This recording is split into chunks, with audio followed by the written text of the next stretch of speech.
So there's some things that have tied up, but I feel like there's a need for more information as to what kind of just concluded. Okay, there's some unresolved stuff, I think, ultimately, but not necessarily about the ending of per se, but what's to come in the future, if that makes sense. Because what brought it together, interestingly enough, was that everybody was out to go out and get whatever they feel like they was deemed a victory, even if it caused severed relationships, even if it pushed people out of their lives. And now someone, I think the challenge is actually feeling happy, feeling successful, feeling actually having a real victory versus having a lot of falsified victories, a lot of victories that were achieved through reckless means. Okay, so that meant a lot of fighting, a lot of arguing in the past, and now it's like, how can we just be happy with who we are and ourselves in this moment, right? So that being said, I kind of get this feeling though, is like there is like very little information with the Page of Swords. Like I think there's not a lot of information that really can help the both of you at this moment. Well, not at this moment, but I kind of get this feeling like you guys do need more information about each other, and that will help with creating real victories instead of victories that do come at an expense. I think victories mostly that you guys are proud of, things that you guys are most proud of. Because I think you guys have done a lot of fighting, a lot of, making sure that you guys were considered, at least, with, by yourself, and I think you guys want to just be happy with where you are without having to feel like you have to fight for it or struggle for it. Now, or at least see results of it that doesn't have to come at any expense to you, really, other than your time and effort. Now, I'm going to start off with this person here with the Ace of Wands, but feel free to pick the side that resonates with you the most, Pisces, and remember, if none of them resonates, that's totally okay. Now, the heart of the reading, the person that's, thinking the Ace of Wands, or this is the person here that's, when it comes up to what are you thinking of regarding this relationship, the Ace of Wands, definitely an opportunity to rekindle some sort of passion, start from the very beginning, take action on something. This is definitely either a new project, a new approach to life. This person's definitely got their fire back. I kind of get this feeling of though. This is an opportunity for love to shine, love to sparkle, things to really start to kick off, right? The energy to engage with each other is there. Okay?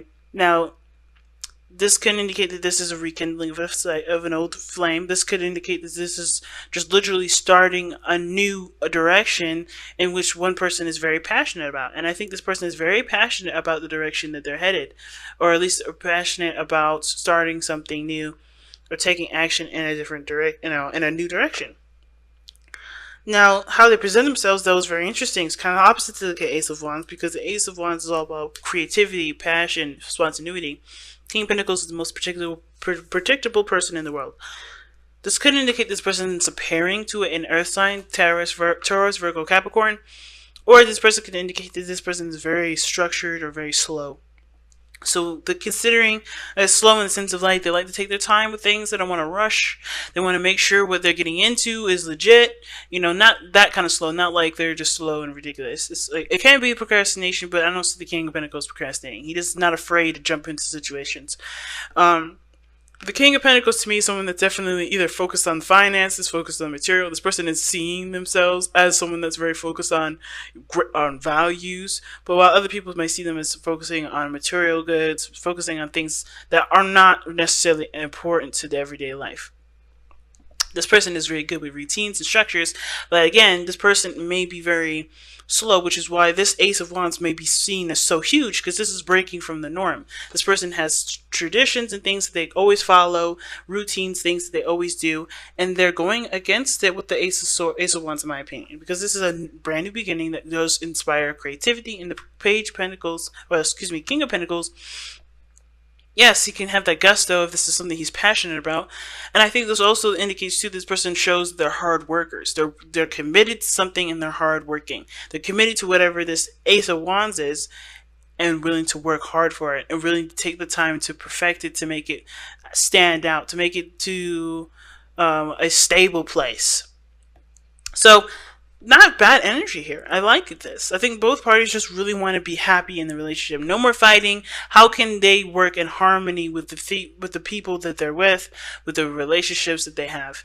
Now, the other person here, what they're thinking of regarding this relationship is the Three of Wands. So they're waiting, or they've put in a lot of work, or they're expecting something from this relationship to come out.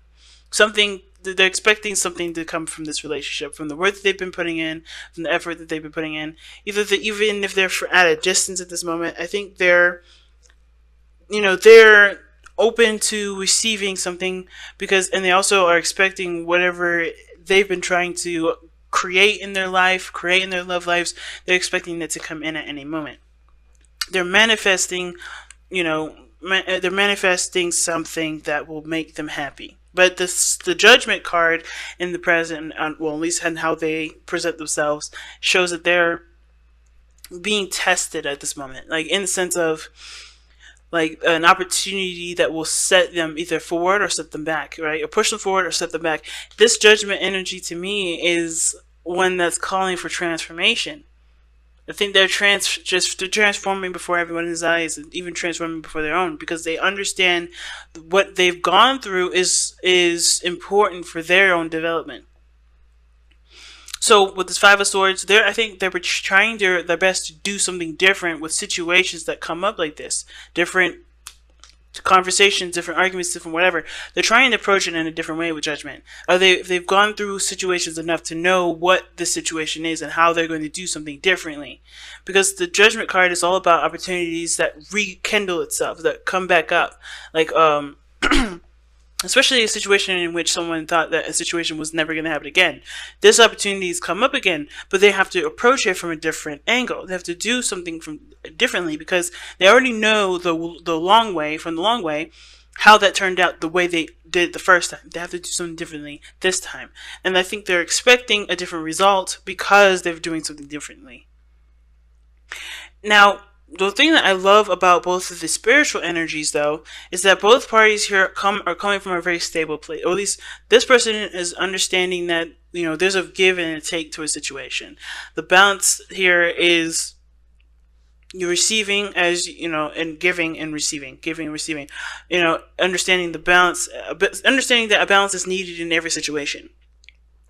And I feel like this person is very much aware of what they need to receive and what they need to give in order to have the type of, relationship that they want. One that doesn't require them to feel like they have to consider themselves and only think of themselves, but to actually be happy in the relationship without having to feel like they have to trample over others or to do things that they rather wouldn't do in order to make sure that they've met their ends, or their ends actually meet, rather.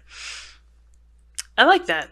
So this person understands that a balance is needed. They understand what needs to be received and what needs to give.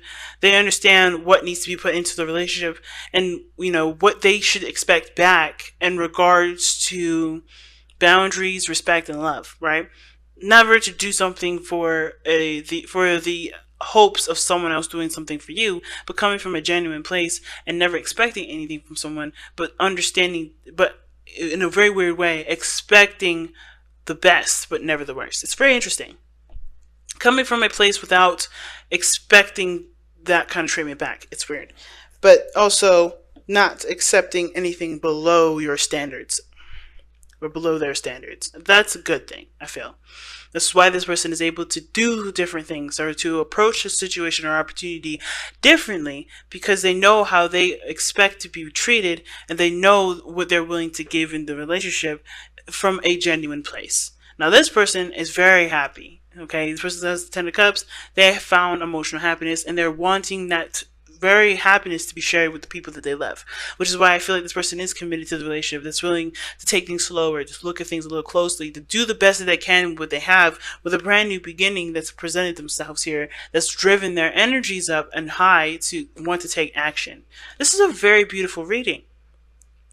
And the challenge, like I said, is not too bad, because it's all about, wanting to be proud of what they've done to get themselves to where they are now, rather than feeling like they've gotten to where they are because they had to do things that they may not have been happy about doing. They may have done some things in the past that they wish they hadn't done, or everybody may have regrets, or really, they don't really approve of the way that they've gone and executed certain things to happen in their relationships, and now they want to do it in a way that they can respect themselves with, both parties. They want to be able to look at themselves in the mirror and say, hey, I did something awesome here, and I didn't have to hurt anybody or hurt myself doing it. I didn't have to compromise my beliefs. I didn't have to compromise someone else's beliefs to be in a happy space. And I think that's the part that's awesome about this reading. Everybody wants to be happy in the space where everyone is respected and seen as just as beautiful as they want to be seen, without having to again do something ruthless or do anything at all costs because they no one else will do it. No one else will help them do it, or that everyone else seems to get in the way. All right, or there's always seemingly sabotages going on by other people. And it's true trust at the end of the day too. Learning to trust. Wow. Surrender to non-action. This is so now is the time to be still and not act. Simply breathe and focus on your own power. Let others come to you. Like just I was saying with the other person with the Six of Pentacles and the Three of Pentacles, this person knows that they have to change the way they receive and the way they give and give things and interactions and people or whatever. They know that they have to change how they are. They know that they're changing themselves. They're very more aware of the things that they're changing about themselves. So they know that as far as this situation goes, they have to change their behavior, as well as this person does have to change their behavior too. They're happy. They have to express the happiness in a way that can be understood and tangible for both parties. Not just by finances, by money, but by being present in the moment and enjoying the time that both parties have with each other. And I don't think that there's an extra effort that's needed with the Five of Swords. I think it's personally just doing what you know is best for you and that being good enough. Being proud of where you are, being proud of what you have, instead of always trying to overexert and end up expending yourself to the point where you wish you hadn't. Now, the Five of Swords is an interesting play in this reading because at first I was interpreting it as something may need more information, need more, explaining, but I feel like this is more of like the cultivation of one's belief and one's perspectives and thought processes, because the way somebody prevails and moves forward in life is by developing their own knowledge system. So I feel like this is like a growing step. This is a small step in the direction where everybody is starting to, I guess, either strengthen their own wits or to become more aware of their own needs and their own belief systems, and to cultivate their own opinions in a way that will benefit the interactions with people in the future. So the Page of Swords would just be, the growth of one's perspective and one's belief system, and how they should be treated and how others should be treated in relationships. And that good things can happen as long as you allow their space and time for it to happen. Because worth waiting for, and all that, it's like worth waiting for, surrender to non-action. You just gotta just wait for the best thing to come in. And by waiting, I mean by allowing yourself, or excuse me, by taking care of you, doing things that make you happy in the moment.